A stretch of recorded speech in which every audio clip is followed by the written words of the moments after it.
اب انہوں نے بنانا ہے تھرڈ ٹیمپل بقول ان کے اسی جگہ پر تھا جس جگہ پر مسجد اقصیٰ کھڑی ہے. مسجد اقصیٰ کو ان نے گرانا ہے. ٹھیک ہے. ایک تھیری یہ بھی چل رہی ہے کہ یہ پچھلی دفعہ جب ان کا ہوا تھا 12 دن کی جنگ ان کی پہلے ہوئی ہے, اس کے اندر ان کا ایک رہبائی ہے, رہبائی یوسف, جس نے یہ کہا کہ یار اگر میں ہوتا نا تو میں ایک میزائل ادھر مار دیتا, مسجد اقصیٰ کو گرا دیتا, اور کہتا ایرانیوں نے گرایا, ایک تو سنی شیعہ فساد شروع ہو جاتا اور دوسرا مسجد اقصیٰ گر جاتی, اور پھر ہم اس کے اوپر تھرڈ ٹیمپل بنا لیتے ہیں. وہ تیار بیٹھے ہوئے ہیں, ان کو 2 دن لگتے ہیں, 4 دن لگتے ہیں, 2 سال لگتے ہیں, 4 سال لگتے ہیں, 40 لگتے ہیں, 400 لگتے ہیں. ان کا ایم بڑا سیدھا ہے کہ ہم نے تھرڈ ٹیمپل بنانا ہے, ہم نے گریٹر اسرائیل بنانا ہے. جب وہ تھرڈ ٹیمپل بنائیں گے تو ان کا ایمان یہ ہے کہ ہمارا جو مشایع ہے وہ آئے گا, دجال آ جائے گا, دجال جو ہے وہ آئے گا, اور وہ آئے گا اور وہ آ کر پھر پوری دنیا کے اوپر حکمرانی کرے گا. ان کا یہ ہے کہ پہلے جو مسلمان اور عیسائی ہیں یہ آپس میں جنگ لڑیں گے, اور جنگ لڑتے لڑتے ان کا بہت نقصان ہو جائے گا, اور پھر یہ کہیں گے کہ یار ہمیں تو یہودی لڑا رہے ہیں, اور پھر یہ آپس میں مل کے تو یہودیوں کے خلاف جنگ لڑیں گے. اور جب یہ یہودیوں کے خلاف جنگ لڑیں گے تو اس وقت ان کا مسیحا آئے گا, اور مسیحا آ کے وہ پھر ان کو ہرانا شروع کرے گا, اور وہ یہ پوری دنیا کے اوپر اپنا نظام قائم کر لے گا. جو نبی کریم صلی اللہ علیہ وسلم نے بھی اسی چیز کے بارے میں بتایا ہوا ہے کہ وہ دجال آئے گا, اور حضرت نوح کے بعد سے لے کے نبی کریم صلی اللہ علیہ وسلم تک ہر نبی نے اپنی امت کو اس دجال کے فتنے سے خبردار کیا اور کہا کہ اس سے بچ کے رہنا. اور میں پڑھ رہا تھا کہ کسی صحابی نے کہا کہ یہ کاش کہ میں اس وقت میں ہوتا, تو نبی کریم صلی اللہ علیہ وسلم نے کہا کہ اس چیز کی دعا نہ مانگو, وہ بہت بڑا فتنہ ہے. ٹھیک ہے, آپ خود ہی سوچئے کہ اس کے ایک ہاتھ میں آگ ہوگی اور ایک ہاتھ میں پانی ہوگا, اور پانی آگ ہوگا اور آگ پانی ہوگی. وہ مار کے لوگوں کو دوبارہ زندہ کر سکے گا, وہ زمین کو حکم دے گا تو زمین کے سارے خزانے باہر آ جائیں گے, اس کا فصلوں پر کنٹرول ہوگا, اس کا بارشوں پر کنٹرول ہوگا, وہ قحط کر دے گا. آپ سوچیں ذرا کہ وہ کتنی بڑی آزمائش ہوگی کہ آپ کے سامنے آپ کے بچے بھوکے پیاسے مر رہے ہوں, اور آپ کو وہ کہے کہ کہو کہ میں تمہارا, پہلے کہے گا کہ میں امام مہدی ہوں, پھر کہے گا کہ پہلے کہے گا میں عیسیٰ ہوں, پہلے کہے گا کہ میں حضرت عیسیٰ ہوں, اور پھر جب آپ اس پہ مانیں یا نہ مانیں پھر وہ اس کے بعد خدائی کا دعویٰ کر دے گا, اللہ ہونے کا دعویٰ کر دے گا, نعوذ باللہ. تو کہے گا میں سب کچھ کر رہا ہوں, بندوں کو مار کے زندہ کرے گا. تو پھر اس کو کہا جائے گا کہ اچھا دوبارہ کر کے دکھاؤ, تو وہ صرف ایک دفعہ کر سکے گا, طاقت اس کو لمیٹڈ دی ہوئی ہے اللہ سبحانہ تعالیٰ نے. تو یہ سارے کا سارا اس کا ہوگا. اور پھر جو اموی مسجد ہے شام میں, اس کے مینار پر وہاں سے حضرت عیسیٰ علیہ السلام اتریں گے, اور پھر جب وہ اتریں گے تو کہا یہ جاتا ہے کہ ان کے سانس سے وہ پگھلنا شروع ہو جائے گا, اور وہاں سے اس کا وہ ختم ہو جائے گا. پہلے لیکن یہ مارتا مارتا سارا عرب جو ہے وہ اس پہ یہ قبضہ کریں گے. آپ کا شام, آپ کا اردن, آپ کا لبنان کا حصہ, آپ کا ایجپٹ کا حصہ, آپ کا ترکی کا حصہ, یہ استنبول وغیرہ ان کے ہاتھ سے جائے گا. سعودی عرب میں اب ٹل آئیں گے یہ آپ کے, اللہ بھلا کرے سر, مکہ مدینہ کے اندر داخل نہیں ہو سکیں گے, مدینہ کے باہر رہے گا یہ, he won't be able to enter it.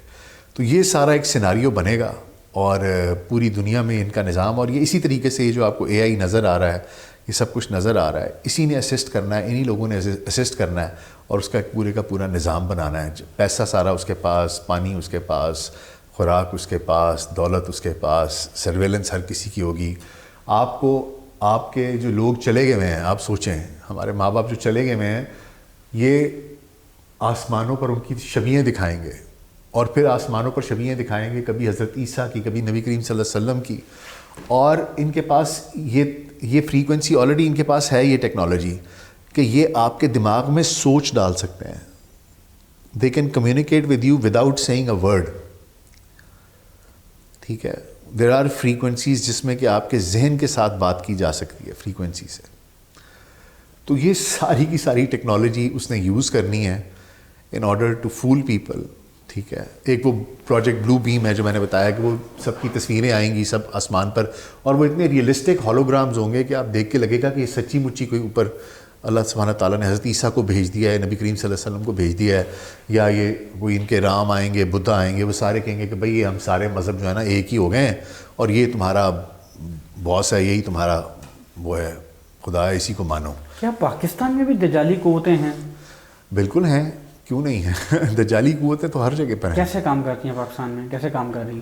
Pakistan میں بہت زیادہ اوپنلی اوورٹلی نہیں ہے. یہاں پر فری میسنس کی میسونک لاجز لاہور میں بھی ہیں، کراچی میں بھی تھی، لیکن یہ کہ اب وہ جب بھٹو صاحب کا وقت تھا تو انہوں نے ان کو وہ ڈسبین کر دیا تھا، تو اب یہ اوورٹلی کام نہیں کرتے.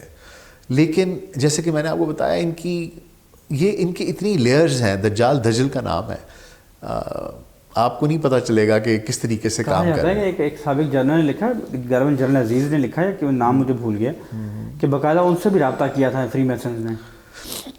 ڈیفینیٹلی کیا ہوگا، اس میں کوئی شک نہیں ہے. دیکھیں بات یہ ہے کہ جو لوگ اس طرح کی جگہ پر پہنچتے ہیں نا، ان کی آزمائش ہوتی ہے. پاکستان میں کچھ آپ کے کوئی انفارمیشن آپ نے اکٹھی کی، پڑھ سکتے ہوں کہ یار کس طرح کام کر رہے ہیں؟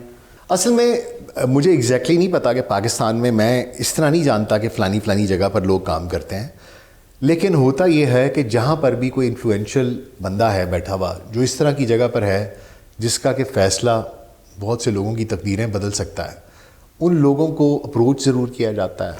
سر یہ بتائیں کہ یہ میں نے سنا ہے کہ یہ مشہور شخصیات جو ہوتی ہیں، جی جیسے دلجیت دوسانجھ کے بارے میں کہا جاتا ہے کہ یہ دلمناٹی کے نام سے وہ کنسرٹس کر رہا ہے، اسے کہا گیا کہ آپ ایلومناٹی ہیں. تو یہ جو مشہور شخصیات ہوتی ہیں، کیا یہ جو ایلومناٹی ہوتے ہیں یہ ان کو شہرت دیتے ہیں، شہرت تک پہنچاتے ہیں، بام عروج تک پہنچاتے ہیں، کچھ آوازوں میں کچھ رد و بدل کرتے ہیں، کیا کرتے ہیں کچھ سمجھائیں سر. یہ مشہور شخصیات مشہور اشارے کرتی ہیں، ہم دیکھتے ہیں وہ سیلیبریٹیز ہیں دنیا میں، وہ اس طرح کے اشارے کرتی ہیں، وہ مخصوص اشارے کرتی ہیں جو جنات، یہ پتہ نہیں کیا مخصوص اشارے ہیں، سگنلز ہیں. تو یہ مشہور شخصیات بھی کیا ان سے وابستہ ہوتی ہیں؟ طارق بھائی اس طرح ہے کہ یہ جو سارے کا سارا معاملہ ہے نا، یہ اس طرح ہے کہ جیسے میں نے آپ کی خدمت میں عرض کیا کہ یہ لوگ بیسیکلی ہیں تو سیٹینک پاورز ہیں، ٹھیک ہے، شیطانی قوتیں، ابلیسی قوتیں ہیں، شیطانی قوتیں ہیں. اب شیطان جو ہے نا، اس کا کام کرنے کا طریقہ یہ ہے کہ وہ آپ کو اللہ تعالیٰ کے حکم سے، اللہ تعالیٰ نے اس کو یہ اجازت دی ہوئی ہے، حکم دیا ہوا ہے، ان کے اذن سے ہی ہوتا ہے کہ وہ چاہے تو آپ کو کچھ چیزیں دے سکتا ہے. ٹھیک ہے، ہاروت اور ماروت 2 فرشتے آئے تھے بابل میں، جو ابھی تک وہاں ایک کنویں میں الٹے لٹکے ہوئے ہیں. ان کو اللہ سبحانہ تعالیٰ نے یہی چیز دے کے بھیجی تھی، ٹھیک ہے، کہ وہ کالا جادو کر سکتے تھے. ٹھیک ہے، اور وہ کس طرح تھا کہ وہ جب وہ کچھ پڑھتے تھے تو شیطان ان کی مدد کرتا تھا. ٹھیک ہے، اب معاملہ یہ ہوتا ہے کہ شیطان ان سے بدلے میں کچھ مانگتا ہے. وہ کہتے ہیں نا کہ I have sold my soul to the devil, کہ میں نے اپنی روح جو ہے نا وہ ابلیس کو بیچ دی ہے. ٹھیک ہے، یہ ایک ٹرانزیکشن ہوتا ہے. یہ جو بال وغیرہ، یہ بچوں کا سیکریفائس، جنسی تشدد، زیادتیاں، یہ سب کچھ جو یہ کرتے ہیں، پھر صحیفوں کے ساتھ ان کی بے حرمتی کرتے ہیں.